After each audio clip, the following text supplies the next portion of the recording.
Hello everyone, welcome to the MCQ factory. सबसे पहले मैं आप सबको बोलना चाहूँगी हैप्पी टीचर्स डे। और आज ही टीचर्स डे के दिन एग्ज़ाम था यूपीएससी ईपीएफओ का, जो 2020 का एग्ज़ाम 2021 में कंडक्ट करवाया जा रहा था। और इस एग्ज़ाम में बहुत सारे क्वेश्चन मैंने जो करंट अफेयर सीरीज़ स्टार्ट की थी उससे पूछे गए हैं, इसलिए मुझे बहुत खुशी हुई कि मैंने ये सीरीज़ स्टार्ट की। और जिन लोगों ने भी देखा तो मुझे ये लगता है कि उनको फ़ायदा हुआ होगा, क्योंकि बहुत अच्छा फीडबैक मुझे मिला। लोगों ने बोला कि इसमें से 7-8 क्वेश्चंस जो हैं पूछे गए हैं आपके सेट में से। तो आप ये मत सोचिए कि अगर आप यूपीएससी वाले हैं तो आप चाहे दूसरे स्टेट पीसीएस एग्ज़ाम के हैं तो ये सेट्स आपके काम नहीं आएंगे, क्योंकि जो भी क्वेश्चन करंट अफेयर्स के पूछे गए इस एग्ज़ाम में सारे तो फैक्चुअल थे इसमें।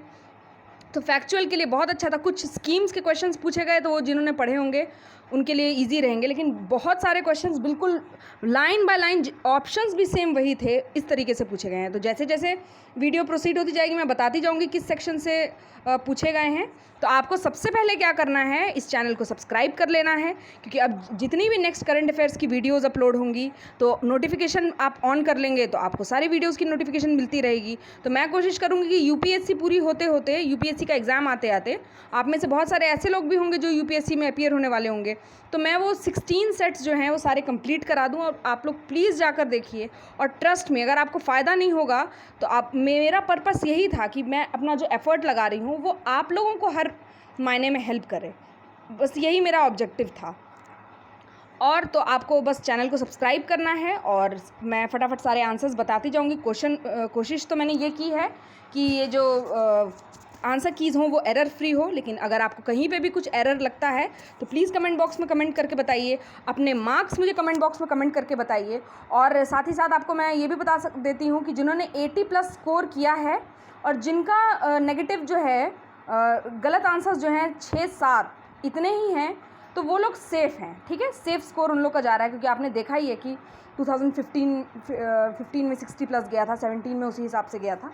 तो ठीक उसी तरीके से ये एग्ज़ाम भी, इस एग्ज़ाम में 20 क्वेश्चन इंग्लिश के पूछे गए थे।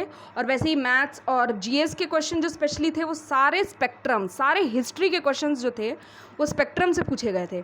तो एक चीज़ मैं और अनाउंस करना चाहूँगी कि जो मेरा चैनल है टेलीग्राम पे एमसीक्यू फैक्ट्री, मैंने स्टार्ट किया है खुद से, कहीं से कॉपी पेस्ट नहीं किया है। चैप्टर वाइज स्पेक्ट्रम के सारे क्वेश्चंस मैं बना रही हूँ क्विज फॉर्म में। प्लीज़ आप जाकर उसको अटेम्प्ट करिए, और मैं उम्मीद करूँगी कि वो सारे यूपीएससी का एग्ज़ाम होते होते वो कंप्लीट करवा दूँ, ताकि आपके साथ पास ढेर सारे क्वेश्चंस हो जाएं और ऐसा कोई भी टॉपिक नहीं रहे जिसका आंसर आपको आता ना हो। तो अब शुरू करते हैं, बहुत बातें हो गई। क्वेश्चन नंबर 1 से, today the newspaper is full of carnage and violence. अब यहाँ पर क्या पूछा गया है कि वो सारे शब्द ढूंढने हैं जो नियरेस्ट इन मीनिंग हो। ठीक है, तो अब देखते हैं क्या क्या नियरेस्ट मीनिंग है। तो today the newspaper is full of carnage and violence. मैं जल्दी जल्दी सारे आंसर्स बताती जाती हूँ, ज़्यादा टाइम नहीं लूँगी, 1-2 घंटा मुझे नहीं लेना है। एक्सप्लेन भी करती जाऊँगी और आंसर्स बताती जाऊँगी। तो इसका करेक्ट आंसर होगा ए, ब्लड शेड। ओके, कार्नेज का नियरेस्ट मीनिंग यही होता है। अब क्वेश्चन नंबर 2 पर जाते हैं। This religious gift that makes man human is still alive in Indian souls. अब इसका करेक्ट आंसर क्या होगा, रिलीजियस इसमें अंडरलाइन किया गया है, और रिलीजियस का नियरेस्ट मीनिंग जो होता है वो होता है स्पिरिचुअल। थर्ड का देखते हैं। It is difficult for us to imagine how much this safety means to everyone. Actually इसका इमेजिन का जो नियरेस्ट वर्ड है जो हम इस सेंटेंस में अप्रोप्रिएटली पुट कर सकते हैं वो है बी, अंडरस्टैंड। क्वेश्चन नंबर 4 पे आते हैं। Public service is not merely something that occupies the hours you are doing it, but invades all your life and experience and affects them in one way or other. तो question number 4 का correct answer है सी, covers. Okay, इसका सी covers हो जाएगा। 5th पे आते हैं। He was in the early part of the 20th century a staunch nationalist of the liberal fold. और लिबरल का जो है बहुत ही नियरेस्ट मीनिंग हो जाएगा डी, सॉरी, लिबरल का बहुत ही नियरेस्ट मीनिंग हो जाएगा D, tolerant. Okay, question number 6 पे आते हैं। यहाँ पर एरर फाइंड करने के लिए बोला गया है। तो क्वेश्चन नंबर 6 का देखते हैं। Neither the servants nor the clerk has done this. अब clerk has done this, clerk के साथ हैज़ आ सकता है, तो आप ये मत सोचिए कि सर्वेंट्स आया है तो यहाँ पे हैव होना चाहिए। इसलिए 6th का जो करेक्ट आंसर है डी होगा, नो एरर। ओके, 6th का करेक्ट आंसर है D, no error. 7th, the car which went past us when we were driving on the highway must have been doing at least 100 miles an hour। और इसमें D option है, no error. तो वैसे इसका correct answer होगा 7th का B, when की जगह पर यहाँ पर वाइल यूज़ होना चाहिए था। ठीक है, क्वेश्चन नंबर 8 पे आते हैं। Raju will be back home in an year after his stay abroad, और डी हो गया, नो एरर। अब इन एन ईयर, अब आपको पता है कि वॉवेल्स के साथ एन आता है, तो ईयर के साथ एन कैसे आएगा, तो इसीलिए इसका करेक्ट आंसर हो गया बी। 9th पे आते हैं, I have much work to do, तो 9th का भी करेक्ट आंसर है डी, इसमें कोई एरर नहीं है। लोगों ने बहुत सारा मच वर्क वाला डाला है लेकिन वो गलत है। 10th पे आते हैं, psychology did not develop into science based of careful observation and experimentation until the late 1800, तो 10th का करेक्ट आंसर है बेस्ड ऑफ, यहाँ लिख दिया गया है बेस्ड ऑन होगा, ठीक है, तो 10th का करेक्ट आंसर है बी। अब क्वेश्चन नंबर 11th पे आते हैं, यहाँ पर क्या किया है कि अपोजिट यहाँ पर जो फिल इन द ब्लैंक्स भरना है, तो फिल इन द ब्लैंक्स के सारे क्वेश्चंस देखते हैं क्या क्या होगा। It's time you went out and dashed your own living, तो 11th का करेक्ट आंसर है B, earned, went out and earned your own living. The elephant fell into dash, the hunters had said, तो कहाँ elephant fail हुआ, तो trap में। Question number 13 पे आते हैं, the dress isn't really tight, it will dash when you have Warne it, तो यहाँ पर एक्सपैंड भी लोगों को लगता है, स्ट्रेच, इन दोनों में से कोई एक होना चाहिए, तो करेक्ट आंसर है इसका D, stretch. with his back to the old man he stood at the window, fists clenched and his shoulders dashed with his choked sobbing, तो correct answer for this is B, shook, and his shoulders shook with his choked sobbing. 15 पे आते हैं, the bereaved mother proudly received the gallantry award on behalf of her brave son who had laid down his life in the recent war, 15 का correct answer है सी। 16 पे आते हैं, हाँ तो ये आ गया ऑपोजिट का क्वेश्चन, तो इसमें हर वर्ड का ऑपोजिट बताना है। She always organises lavish parties on birthday, तो लैविश का जो अपोजिट हो जाएगा वो हो जाएगा फ्रूगल, यहाँ चीप नहीं होगा, फ्रूगल होगा, क्योंकि फ्रूगल का मतलब होता है बहुत इकोनॉमिकल और लैविश का मतलब होता है बहुत ही ग्रैंड, बहुत ज़्यादा खर्चा जहाँ किया जाता है। The soldier was greatly pressed for his valour, valour मतलब ब्रेवरी, स्ट्रेंथ, और उसका अपोजिट हो जाएगा कावर्डिस, कावर्डिस का मतलब जो डरपोक होते हैं। Question number 18, these reasons are very fertile, तो इसका अपोजिट होगा स्टेराइल, एरिड, बैरन या प्रोडक्टिव, तो बैरन, बैरन का क्या मतलब होता है, बंजर, ठीक है। 19 पे आते हैं, सम 6 immigrants were detain at the airport, अब ये बताओ एमिग्रेंट्स का क्या मतलब होता है, जो कोई कंट्री छोड़ के जाता है, इमिग्रेंट्स का क्या मतलब होता है, जो किसी कंट्री में आ रहे हैं, ठीक है, और इमिग्रेंट्स जनरली फॉरेनर्स होते हैं, तो अब जो बाहर के लोग हैं और उसका अपोजिट क्या होना चाहिए, तो बी, नेटिव्स होना चाहिए, जो खुद वहाँ उस एरिया के लोग हैं। लास्ट क्वेश्चन इंग्लिश का, the question were so elementary that anyone could pass the test, elementary मतलब सिंपल थे और एलिमेंट्री का अपोजिट क्या होगा, एडवांस्ड, ओके। अब आते हैं क्वेश्चन नंबर 21 की तरफ, दो लिस्ट दिया हुआ है और इस लिस्ट को मैच करना है, क्लोजर, वर्कमैन स्ट्राइक और लॉकआउट, और यहाँ पे दिया हुआ permanent closing down of a place of employment, तो 21 का करेक्ट आंसर यहाँ पर है ए, ठीक है, 1 2 4 3, ए का तो 1 होगा, बी का 2 होगा, सी का 4 होगा और डी का 3 होगा, ठीक है, तो इसका करेक्ट आंसर है आपके क्वेश्चन नंबर 21 का ए। नेक्स्ट क्वेश्चन की तरफ प्रोसीड करते हैं, who is an adolescent as per the factories act 1948, अब एडोलेसेंट कौन होता है, 13 साल से ज़्यादा उम्र के, अगर साइंटिफिक लैंग्वेज में बोला जाता है तो 13 साल के ज़्यादा उम्र के लोग जो हैं एडोलेसेंट के कैटेगरी में आते हैं, लेकिन यहाँ फैक्ट्रीज एक्ट के कंटेक्स्ट में पूछ रहा है, तो इसीलिए इसका करेक्ट आंसर होगा who has completed 15 years of age but is less than 18 years, ये है एडोलेसेंट की डेफिनेशन फैक्ट्रीज एक्ट के अकॉर्डिंग। 23 पे आते हैं, who is a controlled industry, sorry what is a controlled industry, controlled industry क्या है, तो A, any industry the control of which by the union has been declared by any central act to be expedient in the public interest, उसको बोलते हैं controlled industry, ऐसा industry जहाँ जो union द्वारा कंट्रोल किया जाता है और डिक्लेयर किया जाता है किसी सेंट्रल एक्ट के थ्रू कि वो पब्लिक इंटरेस्ट में है।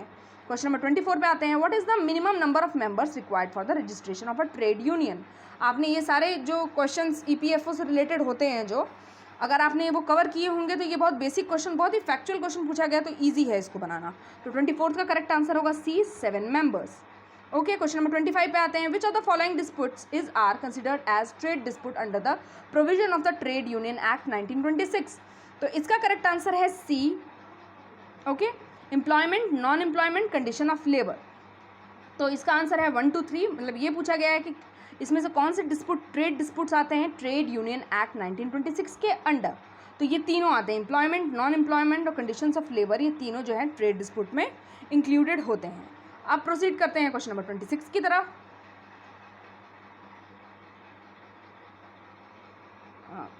21 हो गया, हाँ, क्वेश्चन नंबर 26 की तरफ। विच of the following is not a language translator?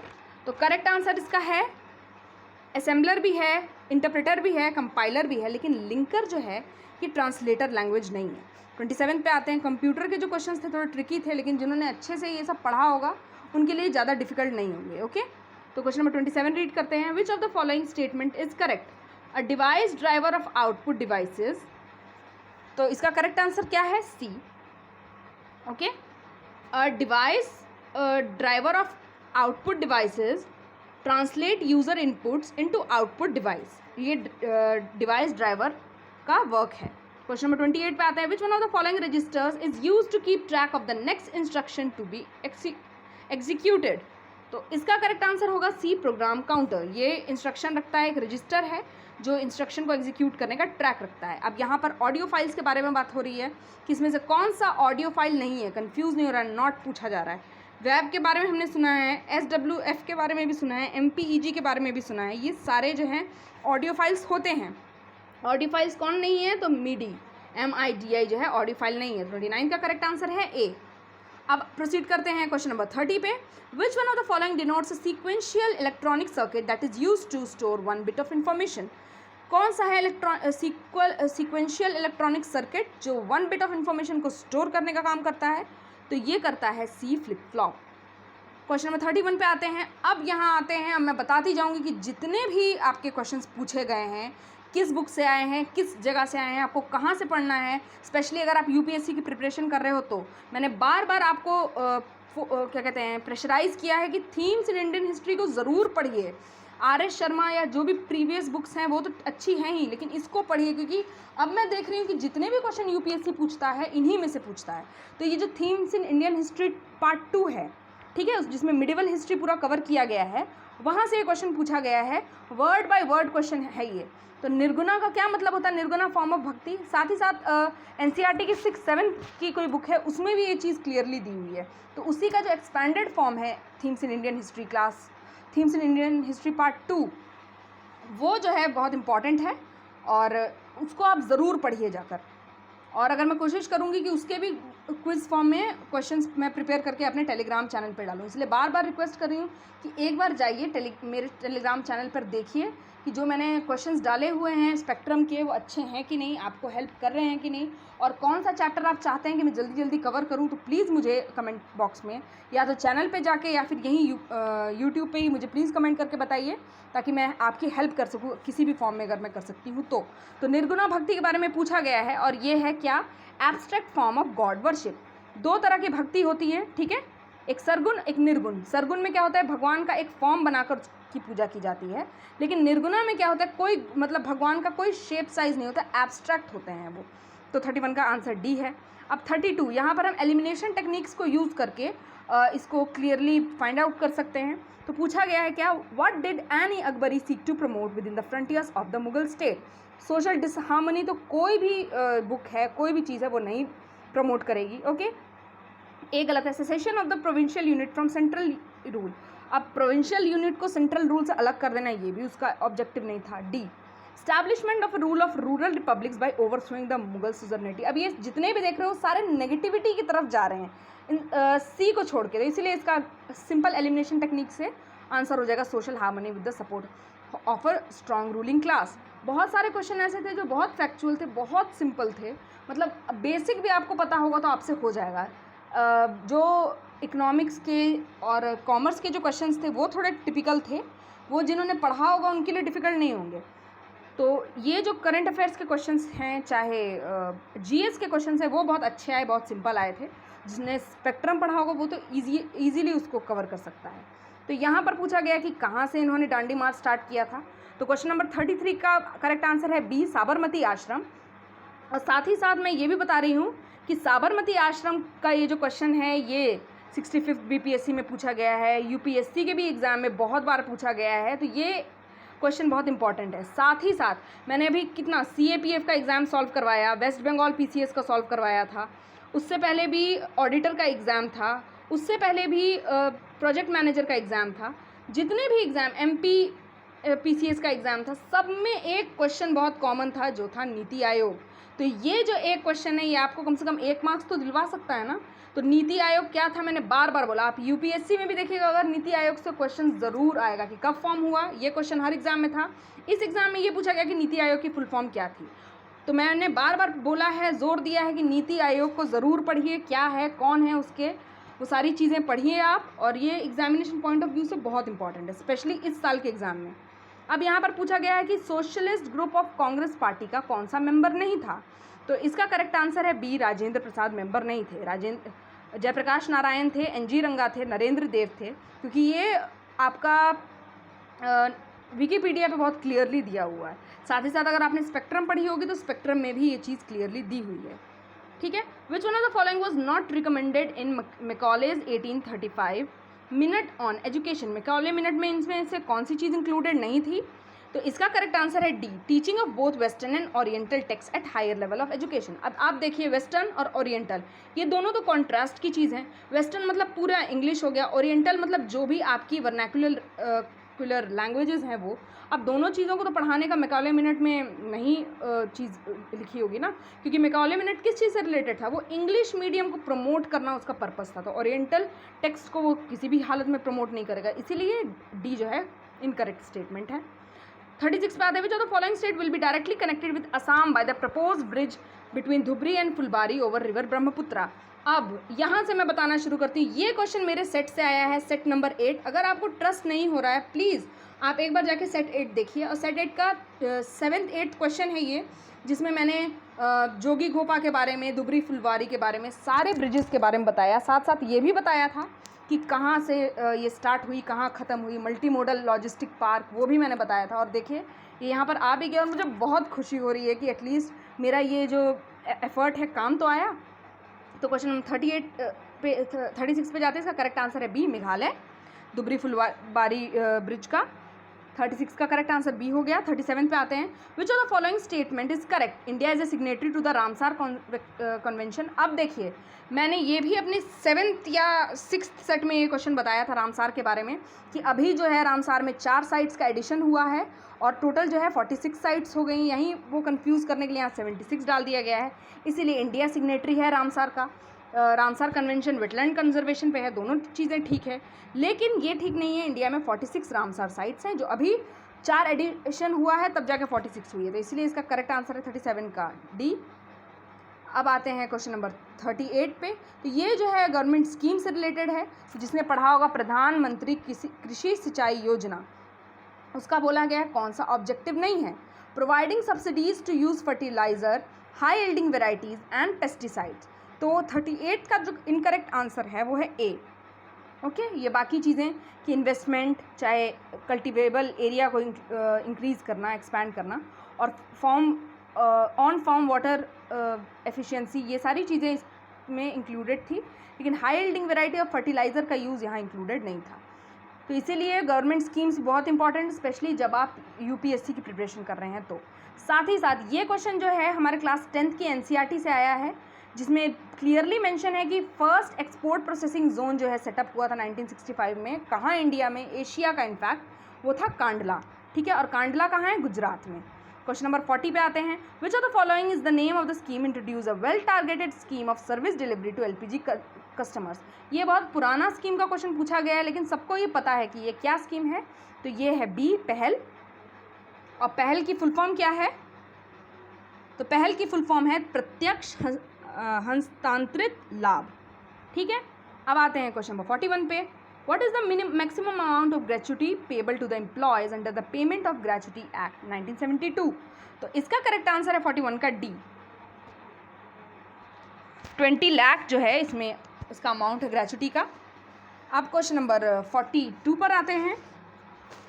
तो क्वेश्चन नंबर 42 क्या है, what is the maximum number of hours in a week that an adult worker is allowed to work for. Maximum hour क्या है कि किसी भी adult worker को allow किया जाएगा। तो करेक्ट आंसर इसका है डी, 48 आवर्स। ठीक है, अब आते हैं, मतलब एक वीक में कितने आवर काम करना होता है, मतलब 8 आवर्स करते हैं। ठीक है, 6 दिन उसको करना होगा तो कितना हो जाएगा, 8 6 48। क्वेश्चन नंबर 43 पे आते हैं। What is the maximum period in which the appropriate government shall review and revise the minimum rates of wages under the Minimum Wages Act 1948? Maximum period क्या है जो अप्रोप्रिएट करेंगे और रिव्यू करेंगे मिनिमम वेजेस एक्ट को? तो 43 का correct answer आपका हो गया D, 5 years. Next question, under Sukanya Samriddhi Yojana what is the maximum amount that can be deposited during a financial year? Maximum amount यहाँ पर पूछा जा रहा है, ठीक है, ये वर्ड्स को ध्यान में रखना है। तो मैक्सिमम अमाउंट इसका होगा 1.5 लाख। ओके, 44 का करेक्ट आंसर हो गया ए। नेक्स्ट क्वेश्चन पे आते हैं, question number 45। What is the minimum and maximum age eight which a subscriber can join the Atal pension योजना? अब जिसने अटल पेंशन योजना के बारे में पढ़ा होगा, 2015-16 में आया था, और इससे रिलेटेड कि ये कब लॉन्च हुआ, या तो ये OCS या वेस्ट बंगाल PCS में ये क्वेश्चन पूछा गया है अभी फिलहाल। तो इस क्वेश्चन से रिलेटेड अगर आपने मेरा वीडियो देखा होगा तो इसका एक्सप्लेनेशन अगर आपने देखा होगा तो आपको पता आपको याद होगा कि ये इसका क्या आंसर होना चाहिए। तो 45 का करेक्ट आंसर आपका है यहाँ पे बी, 18 ईयर्स और 40 ईयर्स रिस्पेक्टिवली। तो यहाँ 18 ईयर्स तो सबको याद होगा, लेकिन मैक्सिमम शायद नहीं याद होगा, तो गलत हो सकता है। अब यहाँ पर ग्रॉस प्रॉफिट का पूछा जा रहा है, तो ये जो है अकाउंट्स का क्वेश्चन है कि ग्रॉस प्रॉफिट क्या है। तो ग्रॉस प्रॉफिट आपका है B, sales less cost of goods sold. Sales में से COGS माइनस कर देंगे जैसे ही, तो वो ग्रॉस प्रॉफिट आपका बनकर तैयार हो जाएगा। Question number 47, what is the underlying accounting concept that supports no anticipation of profits but provision for all possible losses? कौन सा कॉन्सेप्ट है कि no anticipation of profits but provision for all possible losses? तो इसका correct answer है D, conservatism. ठीक है, 48 पे आते हैं। Which one of the following accounting concept is applied by an entity when events such as new competitor entering in the market and drift between production and marketing departments are not disclosed in the book of accounts? तो 48 का आपका correct answer हो जाएगा B, money measurement. Okay, कोई भी अगर आपको error दिखता है तो प्लीज़ आप कन्वे करिए कमेंट सेक्शन में। Question number 49, which of the following concerns prepare receipt and payments account? कौन प्रिपेयर करता है? तो वो करता है non trading concern. Question number 50 पे आते हैं, which one of the following statement is correct about income and expenditure account? तो इनकम एंड एक्सपेंडिचर अकाउंट के बारे में ये स्टेटमेंट करेक्ट है कि ये नॉमिनल अकाउंट है। सी इसका करेक्ट आंसर हो गया। 51 पे आते हैं, which of the following is the author of the book the little book of encouragement? ये मेरे सेट 8 से क्वेश्चन पूछा गया है और मैंने बहुत अच्छे से बताया भी था कि दलाई लामा है, दलाई लामा को बोधिसत्व माना जाता है, ये तिबेतियन लीडर हैं और ये जो फॉलो करते हैं ये Vajrayana feature of Buddhism use करते हैं। ठीक है, अब क्वेश्चन नंबर 52 पे आते हैं। ये भी मेरे सेट नंबर 1 से आया हुआ है ये क्वेश्चन, और उसका पहला ही क्वेश्चन था कि पराक्रम दिवस कब मनाया जाता है? तो मैंने ये बताया भी था कि सुभाष चंद्र बोस की जयंती को मनाया जाता है। तो इसका करेक्ट आंसर है 23 जनवरी, सुभाष चंद्र बोस जी के जन्मदिन को पराक्रम दिवस के रूप में सेलिब्रेट किया जा रहा है। क्वेश्चन नंबर 53 पे आते हैं, a copy of the famous 16th century artwork Salvator Mundi, which was reportedly stolen, has recently been recovered by the police in Italy. The painting is attributed to whom among the following? तो ये 53 जो है इसका answer correct, इसका answer है Leonardo da Vinci से related है सैल्वेटर मुंडाई। अगर किसी ने बहुत अच्छे से लियोनार्डो डा विंसी के बारे में पढ़ा होगा, चाहे उसने लियोनार्डो डा विंसी से रिलेटेड कौन सी बुक थी, कोई बुक थी डैन ब्राउन की, वो पढ़ी होगी तो उसको पता होगा कि इसका आंसर लियोनार्डो डा विंसी होना चाहिए। और ये जो क्वेश्चन है ये मेरे करंट अफेयर्स की सीरीज से नहीं आया है। ओके, क्वेश्चन नंबर 54 पे आते हैं, the global fire power index 2021 a military strength ranking placed India at which rank? तो इंडिया को इसने किस रैंक पर लेकर आया है? तो सी, 4th रैंक पे। ठीक है, क्वेश्चन नंबर 55, ये भी क्वेश्चन मेरे सेट से आया हुआ है 55 का। ओके, कि नाओमी ओसाका ने, यहाँ पूछा गया था मेरे सेट पे कि नाओमी ओसाका ने कौन सा ओपन जीता है, चाहे ऑस्ट्रेलियन ओपन किसने जीता है, ये पूछा गया था। लेकिन मैंने आपको बताया था कि डिफीट जिनको किया था वो किया था जेनिफर ब्रैडी को, और ऑस्ट्रेलियन ओपन की विनर नाओमी ओसाका थी, और साथ ही साथ मेन के जो विनर थे वो नोवाक जोकोविक थे। ठीक है, तो आपके 55 का आंसर हो गया बी, जेनिफर ब्रैडी। और आप ये बताइए कि जेनिफर ब्रैडी का नेशनल किस कंट्री की रहने वाली हैं जेनिफर ब्रैडी। अब आते हैं क्वेश्चन नंबर 56 पे। तो क्वेश्चन नंबर 56 जो है मैथ्स का क्वेश्चन है, तो मैं बिना रीड किए इसका सीधा आपको आंसर बता देती हूँ, तो जल्दी टाइम में जल्दी कंप्लीट हो जाएगा। तो 56 का करेक्ट आंसर है डी। नाउ क्वेश्चन नंबर 57, अब ये मेंसुरेशन का क्वेश्चन है, क्लास 10th के ही मेंसुरेशन का क्वेश्चन है। तो 57 का करेक्ट आंसर आपका हो गया यहाँ बी, ये परसेंटेज का क्वेश्चन है, परसेंटेज में देख लेते हैं। तो 58 का करेक्ट आंसर आपका यहाँ पर आया है 33.33।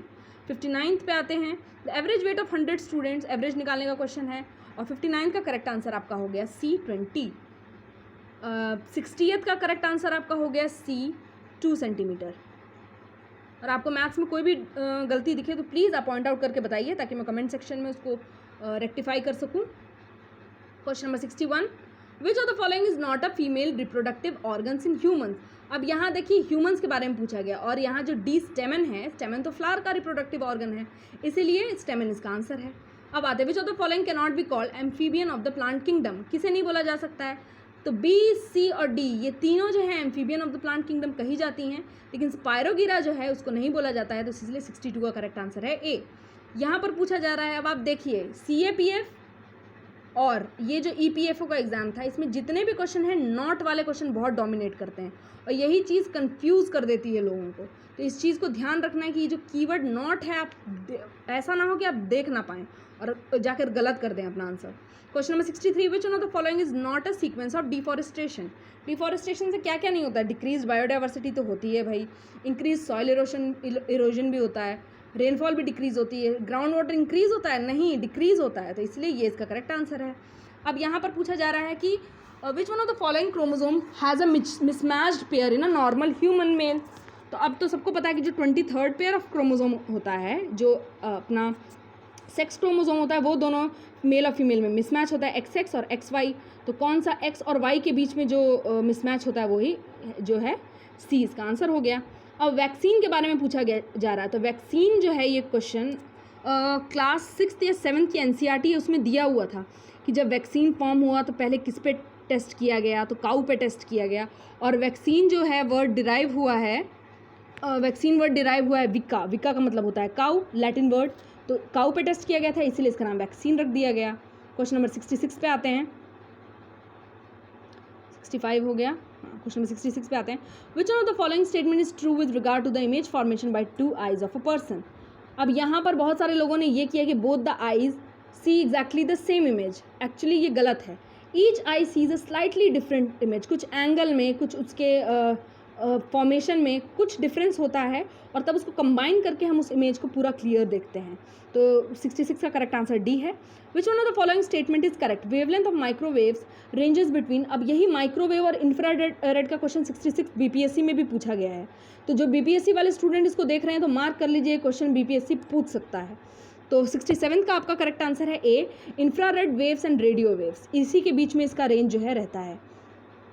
68 पे आते हैं, पूछा गया है कि हाइड्रोजन एटम का साइज़ क्या होता है, तो 68 का करेक्ट आंसर ए हो जाएगा, 10 की पावर m। 69 पे आते हैं, which one of the following statements regarding force is correct. अब यहाँ पर थोड़ा वो है, इसमें संशय बना हुआ है कि सी और डी में से कौन सा होगा, तो अब ये आप दोनों मार्क करके देखिए। क्वेश्चन नंबर 70 पे आते हैं, when a dielectric material is kept in an external electrical field which one of the following phenomena may be realized. तो 70 का आपका करेक्ट आंसर हो जाएगा बी, पोलराइजेशन जो है वो रियलाइज यहाँ पर हो जाता है। अब क्वेश्चन नंबर आते हैं 71 पे, which one of the following substances when added to water will not change the pH। तो यहाँ पर 4 ऑप्शंस दिए हुए हैं, NaHCO3, NH4Cl, Na2CO3 और NaCl। तो NaCl क्या है, आपका टेबल सॉल्ट है, और टेबल सॉल्ट में पानी डालेंगे तो थोड़ी ना उसका pH चेंज हो जाएगा, इसीलिए कॉमन सेंस का क्वेश्चन साइंस का पूछा गया है यहाँ पे। Which one of the following on adding to water will not scatter a beam of light. आपने साइंस पढ़ी होगी NCERT, ये कोई 12th 11th के NCERT का क्वेश्चन नहीं पूछा गया है, ये 6th 7th NCERT, यही ट्रेंड जो है UPSC भी फॉलो करता है, यही ट्रेंड CAPF भी फॉलो करता है और UPSC सिविल सर्विसेज, और यही ट्रेंड EPFO ने भी फॉलो किया है। क्या कि आपने 6th 7th क्लास की NCERT के क्वेश्चन पूछ लिए हैं, तो कोलाइडल सॉल्यूशन सबको पता होना चाहिए कि जो कोलाइडल सॉल्यूशन होता है उसी से बीम ऑफ लाइट स्कैटर होती है, ठीक है। तो यहाँ पर कौन कौन से कोलाइडल सॉल्यूशन है, कॉपर सल्फेट है, मिल्क है, इंक है, ब्लड भी है कोलाइडल सॉल्यूशन, लेकिन चॉक पाउडर क्या है, एक suspension, homogeneous heterogeneous suspension solution, ये सारी चीज़ें दी हुई है हमारी NCERT में 6th 7th या 8th की NCERT में। तो जाकर देखिए, उसी से ये क्वेश्चन पूछा गया था। इसका करेक्ट आंसर है बी, चॉक पाउडर, वो सस्पेंशन है इसलिए स्कैटर नहीं करेगी beam of light. Which of the following will not be reduced by metallic zinc. कौन सी चीज़ रिड्यूस नहीं होगी मेटेलिक जिंक से, तो वो होगी डी, Al3+ नहीं होगी वो reduce.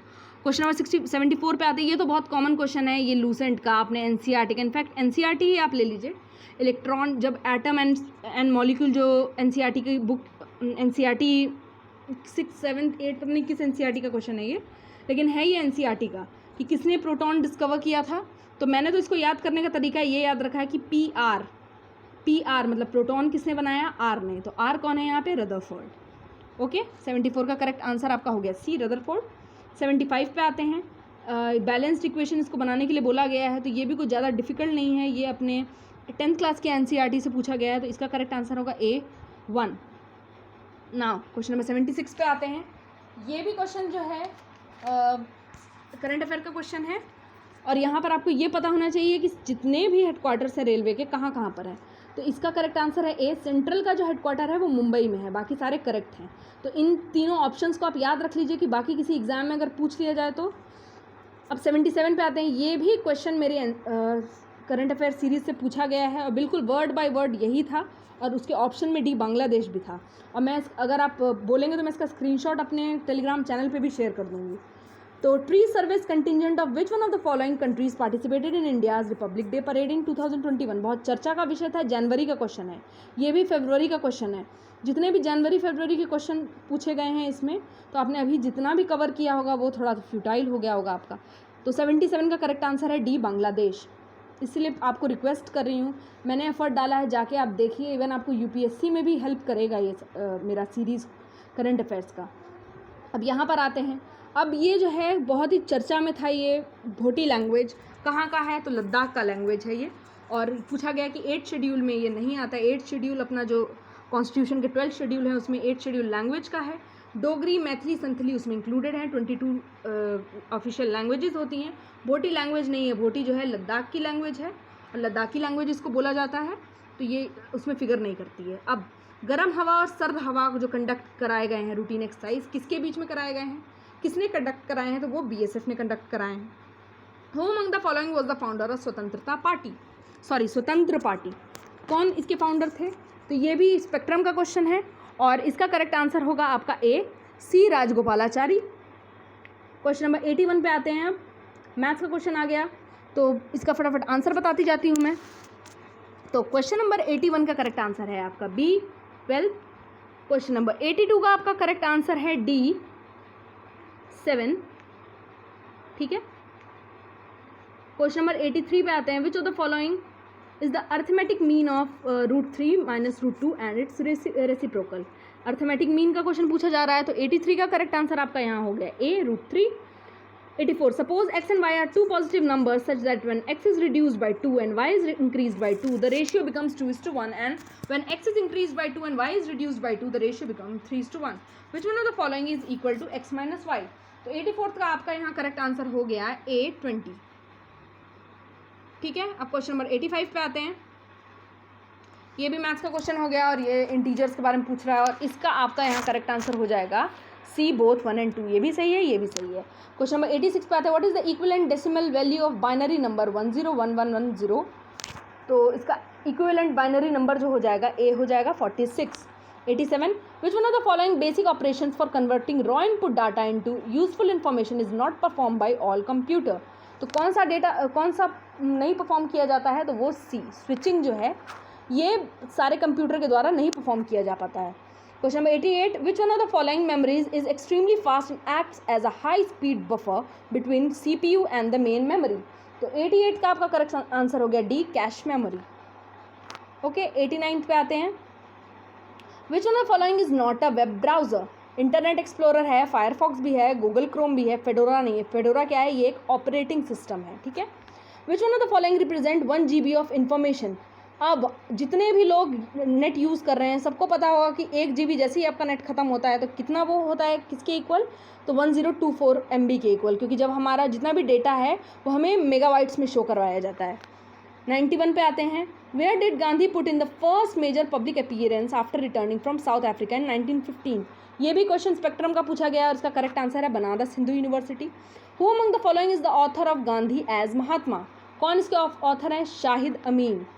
Question number 93, who among the following was the president of the Indian National Congress at the time of independence of India? तो 93 का करेक्ट आंसर है डी, JB कृपलानी। ये भी क्वेश्चन जो है आपके स्पेक्ट्रम से पूछा गया है, क्योंकि उस टाइम वो जो है कांग्रेस का जो सेशन था वो भी चेयर कर रहे थे JB कृपलानी। ओके, और इंडिपेंडेंट इंडिया का जो पहला सेशन था पत्ता भाई सीतारमैया ने चेयर किया था। 94 पे आते हैं। During 1931 under whose leadership did a strong Kisan Sabha movement develop in the Gaya district of Bihar. BPSC वालों ध्यान रख लो, ये तो BPSC का फेवरेट क्वेश्चन है, हर साल ये क्वेश्चन BPSC में पूछा ही जाता है और सबको पता होगा इसका करेक्ट आंसर क्या है, स्वामी सहजानंद सरस्वती। तो याद रख लीजिए, मार्क कर लीजिए कि ये क्वेश्चन तो BPSC में आएगा ही, ये तो मैं चैलेंज के साथ बोल सकती हूँ। 95 पे आते हैं। Who produce the Pirpur report 1938। तो 1938 में एक रिपोर्ट प्रोड्यूस की गई थी बाय मुस्लिम लीग। तो 95 का करेक्ट आंसर आपका हो गया ए, मुस्लिम लीग ने पीरपुर रिपोर्ट को स्टार्ट किया गया था, ठीक किया था। 96 पे आते हैं। Which of the following facts pertaining to the National Green Tribunal is not correct. तो कौन सा करेक्ट नहीं है, तो ये कि it is bound by the procedure laid down under the Code of Civil Procedure. ये जो है नेशनल ग्रीन ट्रिब्यूनल के कंटेक्स्ट में सही आंसर नहीं है, ठीक है। अब आते हैं क्वेश्चन नंबर 97 पे। विच of the following is the mandate of the committee on estimates. तो 97 का करेक्ट आंसर है D, it examines bill on matters of general public interest. मैंने जब इसको सर्च किया और विकीपीडिया पे देखा तो यहाँ पर जनरल की जगह वर्ड यूज़ हुआ था कि जो स्पेसिफिक इंटरेस्ट के जो बिल्स होते हैं उसको ये एग्जामिन करता है। तो जनरल पब्लिक इंटरेस्ट के क्वेश्चंस को बिल्स को नहीं ये एग्जामिन करता है, तो इसीलिए इसका आंसर हो जाएगा डी। 98 पे आते हैं। According to the Economic Survey 2021 what will be the India's real GDP growth in the year 2021-22। तो ये इकोनॉमिक सर्वे तो हर किसी ने पढ़ा होगा, बजट हर किसी ने पढ़ा होगा, तो आपको पता होगा इसका करेक्ट आंसर है 11% रियल, और जो नॉमिनल है वो नॉमिनल रहा 15.4%, ठीक है। 99 पे आते हैं। Which of the following is the acronym for the word नीति, नीति आयोग। कहा था ना नीति आयोग बहुत इंपॉर्टेंट है। अगर आपने मेरे सारे प्रीवियस ईयर क्वेश्चन वाले वीडियोस देखे होंगे तो आपको पता होगा कि मैंने 100 बार वहाँ पर ये चीज़ बताई है, बार बार इस चीज़ पे जोर दिया है कि नीति आयोग पढ़ो। तो क्या है नीति आयोग की full form? National institution for transforming India. कब फॉर्म हुआ? सितंबर 2015 में। इतनी बार मैंने बताया कि मुझे तो रट गया नीति आयोग। अब यहाँ पे पूछा जा रहा है नमामि गंगे प्रोग्राम के बारे में, और आप इसको एलिमिनेशन टेक्निक से कैसे फाइंड कर लेंगे? अगर आपको पता है कि गंगा जो है उड़ीसा से फ्लो नहीं होती है तो अपने आप ये आपका रॉन्ग आंसर हो जाता है। तो 100 का करेक्ट आंसर हो गया बी, बाकी सारे स्टेटमेंट्स करेक्ट हैं, ठीक है। अब आते हैं यहाँ मैथ्स के क्वेश्चन पे। 101 का जो आंसर है, which one of the following is the average of all prime numbers between 21 and 55। तो क्या एवरेज होगा सारे प्राइम नंबर का? तो होगा क्या? C 38। 102 if the ratio of speed of A and B is 5:6 and B allows a start of 70 meters in a 1.2 kilometer race, who will win the race and by what distance? तो इसका correct answer होगा आपका यहाँ C, B wins by 130 metre. 103 पे आते हैं। M is 60 years old, R is 5 years junior to M and 4 years senior to V. The youngest brother of V is B and he is 6 years junior to V. What is the age difference between M and B? M and B के बीच का age difference पूछा जा रहा है। Correct answer इसका होगा 15 years. Okay, question number 104 पे आते हैं। The English alphabet is reordered in the following manners. The first 6 digits are written in opposite order, the next 6 digits are written in opposite order, and so on. At the end, Y is interchanged with Z. Which one of the following is the fourth letter to the right of the 13th letter? अब ये पूछा गया है तो, और 104 का correct answer क्या है? A N। 105 if A varies as B then which of the following statement is correct? तो इसका करेक्ट स्टेटमेंट क्या होगा? 2 only। क्वेश्चन नंबर 106 पे आते हैं। Which of the following statements about trial balance is correct. ये भी अकाउंट्स का क्वेश्चन है, जिसको पता होगा ट्रायल बैलेंस के बारे में वो इसको एकदम करेक्ट मार्क करेगा। तो इसका करेक्ट आंसर है D, it is a statement containing the various ledger balance of an entity on a particular date. Next question 107 wages paid for installation of machinery is debited to which of the following account? किस account में? Machinery के account में, installation के account में, profit and loss के account में, या wages account में? तो 107 का करेक्ट आंसर होगा बी, मशीनरी अकाउंट में ये डेबिट होगा। Debit what comes in, credit what goes out. 108 पे आता है। When are current liabilities payable. Current liabilities कब पेबल होते हैं? तो ये होता है within 1 year. Okay, question number 9 पे आते हैं. It is the total of debit and credit side of trial balance.